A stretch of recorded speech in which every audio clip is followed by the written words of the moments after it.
రాజ్యాంగంలో సామాజిక దృక్పథం ఉందన్నారు ప్రొఫెసర్ హరగోపాల్. ఇండివిజువల్ గా చాలా మంది బాగున్నా సమాజం బాలేదని విమర్శించారు. హైదరాబాద్ లో రెడ్డి జాగృతి ఆధ్వర్యంలో జరిగిన సమగ్ర సమ్మిళిత ఆర్థిక అభివృద్ధి సదస్సులో పాల్గొన్నారు. కుల నిర్మూలన కోసం తాము కృషి చేస్తుంటే కులాలు ఉపకులాల గురించి మాట్లాడే వాళ్లే ఎక్కువ అవుతున్నారని చెప్పారు. Ambedkar open university VC Ganta Chakrapani కులం కంటే రాజ్యాంగం గొప్పదన్నారు. దానిని సరిగ్గా అమలు చేయాలని రెడ్డి జాగృతి ప్రతినిధులు ప్రయత్నం చేస్తున్నారన్నారు. రాజకీయ పార్టీలకు 75 ఏళ్ల తర్వాత రాజ్యాంగం గుర్తుకొచ్చిందన్నారు న్యాయ నిపుణులు మాడభూషి శ్రీధర్. రాజ్యాంగాన్ని అమలు చేయడం కంటే 75 ఏళ్ల సెలబ్రేషన్స్ పైన అందరి దృష్టి ఉందన్నారు. దేశంలో ప్రస్తుతం ఆర్థిక అసమానతలు మాత్రమే ఉన్నాయని, రెడ్లు ఎస్సీలు అనే భేదం ఎక్కడా లేదన్నారు కాంగ్రెస్ సీనియర్ నేత అద్దంకి దయాకర్. రెడ్డి జాగృతి సదస్సులో ప్రొఫెసర్ హరగోపాల్, ఘంటా చక్రపాణి, అద్దంకి దయాకర్, మందకృష్ణ మాదిగ, మాడభూషి శ్రీధర్, కృష్ణారెడ్డి, నరసింహారెడ్డి పాల్గొన్నారు.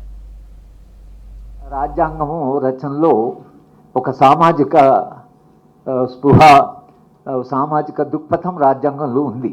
సామాజిక జీవనంలో మనిషి స్వేచ్ఛగా జీవించాలి. స్వేచ్ఛ అనేది లేకుండా మనిషి కాదు. స్వేచ్ఛగా ఆలోచించడము, స్వేచ్ఛగా మాట్లాడము, తర్వాత తన అభిప్రాయాన్ని స్వేచ్ఛగా చెప్పడం. స్వేచ్ఛ మీద పరిమితులు అనుకొని ఉండొచ్చు, కానీ రాజ్యాంగం మాత్రము ప్రతి మనిషికి స్వేచ్ఛ ఉండాలి. స్వేచ్ఛ అనేది ఒక ఉన్నతమైన మానవ విలువ. మన మనుషులం అంటే మనకు స్వేచ్ఛ ఉంది కాబట్టి మన మనుషులం. పురుషాధిక్యత సమాజంలో ఉంది, కానీ సమానత్వం అనేది స్త్రీ పురుషులకే కాకుండా మన దేశంలో ఉండే వివక్ష, అసమానతలు, అన్యాయము, హింస సమాజంలో చాలా ఉంది. ఇది మారాలి. ఇది మారి ఒక ఈక్వాలిటీ, సమానత్వ భావన, సౌభ్రాతృత్వం, అందరూ కలిసి జీవించడం. ఈ 3 విలువలు ఏవైతున్నాయో ఇవి చాలా ఉన్నతమైన మానవ విలువలు. ఈ 3 విలువలు కూడా మానవ నాగరికత అభివృద్ధి క్రమంలో మనుషులు త్యాగాల ద్వారా, పోరాటాల ద్వారా, భిన్నమైనటువంటి సామాజిక ప్రయోగాల ద్వారా ఈ ఉన్నతమైన మానవ విలువలు ఏవైతున్నాయో అవి మానవ నాగరికత మనకు అందించిన విలువలు. ఆ విలువలు భారత రాజ్యాంగంలో సమున్నతమైన విలువలుగా రాసి అటువంటి సమాజాన్ని మనం సృష్టించాలన్నారు. సామాజిక ఆర్థిక అభివృద్ధిలో మనిషిని ఎట్లా ఇంక్లూజివ్గా మిగతా సమాజంలోకి తీసుకెళ్లాలని అనేక రకాలైనటువంటి అంశాలని దానిలో పొందుపరచడం జరిగింది. ప్రవేశికనే కాదు, అది ప్రాథమిక సూత్రాలు ఉండొచ్చు, వాటితో పాటు ఆదేశిక సూత్రాలు ఉండొచ్చు, లేదా సమాజంలో, దేశంలో సైంటిఫిక్ టెంపర్ని ఎట్లా పెంపొందించాలనేటువంటి అంశం ఉండొచ్చు, లేదా అందరికంటే వెనుకబడినటువంటి, అనగారినటువంటి, వెలివేయబడ్డటువంటి వాళ్ళని ఎట్లా మనతో పాటు కలుపుకెళ్ళాలనే ఉండొచ్చు. అది ఉన్నది కాబట్టే సమాజంలో ఇవాళకి కూడా ఇన్ని రకాల అసమానతలు అనేటువంటివి ఉన్నాయి. మతం అనే దాని విషయంలో మనందరికీ ఒకటే ఇది ఉంది. ఇవాళ భారతదేశం నడుస్తున్నది రాజ్యాంగానికంటే ఎక్కువ మతం మీద నేను అనుకుంటాను. మతాధిపతులు, పీఠాధిపతులే ఇవాళ మనల్ని శాసిస్తున్నారేమో అనేటువంటి అనుమానం కూడా వస్తుంటుంది. వాళ్ళే పరిపాలిస్తున్నారేమో అని కూడా అనిపిస్తుంటుంది అప్పుడప్పుడు.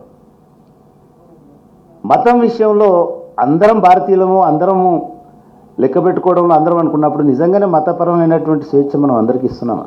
భారత రాజ్యాంగంలో పాఠమా, అందులో పార్ట్గా ఉందా కాదా? అంటే పక్కనేదో హాయిగా అందంగా చదువుకున్న పుస్తకం, కథ, కవిత్వం అనుకొని చదివి వదిలేసామా? లేదు ఇది అమలు చేయాలి అని కొందరు అంటూ వస్తుంటే, కొందరు కోర్టులో, హైకోర్టులో, సుప్రీంకోర్టులో కూడా ఒకసారి ఏమన్నారు, పీఠిక is not part of, preamble is not part of the constitution of India అన్నాడు. బాగలేదని నేను అనలేదు, చాలా బాగున్నాయి, మీరంతా చదువుకోండి, పొద్దున సాయంత్రం మనం తప్పకుండా ఎప్పుడు వీలైతే అప్పుడు మనం ఈ జాతీయ గీతం చెప్పుకోవాలి, తప్పదు కాదు. మనుషులంతా ఎప్పుడు సమానంగానే ఉన్నారు, మనుషులంతా సమానంగానే ఉన్నాయి. సమస్య వచ్చింది వైరుధ్యాలు.